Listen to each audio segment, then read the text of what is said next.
I'm Richard Beasley, and I'm the founder of the charity Juvenile Arthritis Research. Some of you may not have heard of us before. We are a little charity making a big difference. In fact, we're the only UK-wide charity focusing solely on juvenile idiopathic arthritis. Everyone involved in running the charity has direct personal experience of juvenile idiopathic arthritis, either as a parent of a child with JIA or as an adult with JIA, or both, and we are run by volunteers. Our vision is a world where no child has to suffer from arthritis, and we seek to achieve that vision through research, raising awareness, and providing support. At this point, you might be wondering why. Why would someone leave a comfortable, stable job to form a charity? Why would they enter this arena, which, on paper at least, already seems saturated? So, as I begin, let me tell you a story. This is a tale of two children. On the left is Rebecca, born in 1977, diagnosed with juvenile arthritis at the age of 10. Her route to diagnosis was long, slow and painful, full of misdiagnoses, biopsies and missed opportunities. Once diagnosed, treatment options were limited, traction and immobilisation accompanied by ibuprofen. We know now, of course, that immobilisation is one of the worst things they could have done for her, and ibuprofen was a poor painkiller and ineffective at reducing her chronic inflammation. As a result, Rebecca's hip joint was severely damaged and she needed a hip replacement. On the right is Trinity. She was born in 2012 and diagnosed with juvenile idiopathic arthritis aged 2. Her journey to diagnosis was quicker, but still took 6 months. Thankfully, treatments and medications have improved, and her inflammation was brought under control following joint injections, steroids and DMARDs, under the support and supervision of her amazing multidisciplinary team. So some things have improved enormously, but we were shocked to see how much remains the same. Awareness remains low, leading to delays in diagnosis and consequential worse clinical outcomes, and resulting in stigma and isolation. That's one of the reasons why we're so proud to partner with great initiatives such as Word Day. Whilst Trinity was diagnosed within a few months, we know of many children who are waiting 5 years or more, years of pain, years of not knowing, years without treatment, and some who, even when they're diagnosed, don't reach specialist paediatric rheumatology services with their skills, expertise and MDTs, but remain at local hospitals following local old guidance. Whilst many children now reach medicated remission, the proportion who do is largely unchanged from 30 years ago. We don't yet know which medication is best for each child. We cannot guarantee remission. Yes, the medication helps reduce long-term inflammation, but it doesn't result in a normal life. We found there was a chasm between what families needed and what was provided. A chasm in terms of a lack of awareness, lack of support, and a lack of understanding. And we stepped into that gap. Of course, this isn't just about Rebecca and Trinity. We're here for the thousands of children with JIA in the UK. Here's just a handful of the many hundreds of children we have supported over the past year, here proudly showing their juvenile arthritis research awareness posters. We're here for each and every one of them. We exist to change the world for children, young people and adults with JIA. Let me tell you briefly about our 4 core values, the things that make us unique. We are boundless.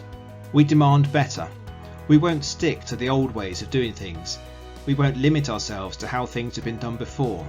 We want more than treatment, more than respite, more than relief, and we are fearless in our pursuit of a cure. Our vision is a world where no child has to suffer from arthritis, and we won't stop until we've realised that vision. We are expert. We develop a deep and broad understanding of juvenile arthritis and how it affects children and young people.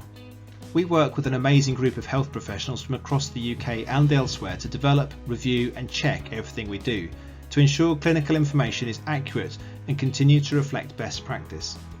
In our research, we look not just in the field of juvenile arthritis, but also other autoimmune and related conditions that may hold vital clues. And we work as patient partners on a number of national and international studies to ensure the voice of people with JIA is heard and represented at all stages of research. We are collaborative. We collaborate with others who share our passion and determination for making a real difference, both in the UK and globally. We found it tends to be the smaller organisations, often founded by parents or grandparents with passionate and dedicated volunteers leading them, that make the biggest difference. For them, just like us, bringing change matters on a personal level, not just as a corporate statement. We are proud to be on the ENCA board, linking similar organisations and helping them develop across Europe and beyond, and we work closely with incredible partners around the world, because together we can go further. We are ethical.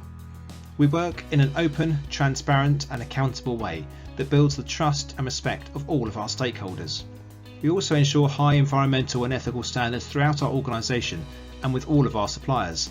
We will never compromise on our standards or values. We are making a difference to children and young people with JIA without destroying their planet. We use ethical suppliers. You won't find us giving away plastic freebies, balloons or bands, because everything we do and everything we produce has a purpose. You see, we do things differently. A recent review confirmed that we have the most engaged JIA charity network on social media in the UK. We have a strong social media presence and strongly engaged communities. That's because families recognise what we do and want to remain linked in to both our public and private secure support networks. Juvenile arthritis research is only 4 years old, but in that time we've already done so much. This is just a snapshot and only covers a tiny proportion of what we've achieved, and it doesn't begin to cover the research work, the longitudinal international multi-language studies, the cross-sectional survey-based research, nor our role as patient partners for clinical trials and other projects. We were founded in 2018. 1 year later we launched our first support packs called A Little Box of Hope. We now have 2 versions. We've launched school toolkits. We've developed a mental health and wellbeing hub. We've launched a major awareness campaign called Think JIA. We have dozens of different support and awareness resources, and we're going to do so much more next year and beyond. And for people needing our resources, we don't charge, and we don't make them join a mailing list or subscription service. Our resources are available and accessible to anyone who needs them, completely free of charge. The reality is, we're here to support the whole JIA community in the UK and worldwide. That includes children and young people with JIA. It includes their families. It includes adults with JIA. It includes their communities. It includes healthcare professionals, clinicians and the whole multidisciplinary team. We're here for you. We never set out to reach the world, but we're providing support to families across the globe. We've been contacted by families in Africa, Costa Rica and the Philippines and elsewhere who don't have the same access to healthcare, but who needed support and information. We've been able to offer them hope through our online and digital resources. We don't have big marketing teams. We don't have a PR or advertising team. As a small charity, we put every penny into what matters the most and makes the biggest difference through the research, awareness and support work we do. We don't shout about what we do. We just get on and do it. Many families have said to us, "I only wish we had known about you sooner." Our challenge is making sure families hear of us early in their JIA journey so we can support them, encourage them and give them the optimism and confidence they need. Can you help us with that and signpost families to our support services? I could give you dozens of quotes from families that we have supported, share messages of thanks, display photos of families grateful for what we have done for them. But time is short, so here's just one that sums them all up from the parent of a child with JIA.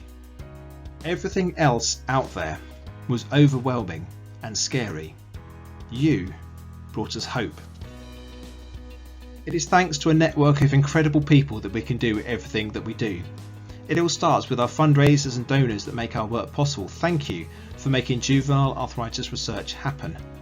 Our volunteers are the people who come up with ideas, develop projects, prepare and send out support packs, run awareness campaigns, collate research, answer messages from people needing support, run support networks and groups, develop resources, speak with families, liaise with hospitals. Thank you to every one of you. Our research and clinical partners look after children and young people with JIA, provide frontline care and undertake crucial research into juvenile arthritis and its effects. One day, together we will find a cure. Our trustees and council of reference oversee the work we do and do the behind the scenes compliance and management work. Children and young people with JIA inspire us every day with their resilience, hope and determination. We see you and we care. We exist to make life better for you. Thank you.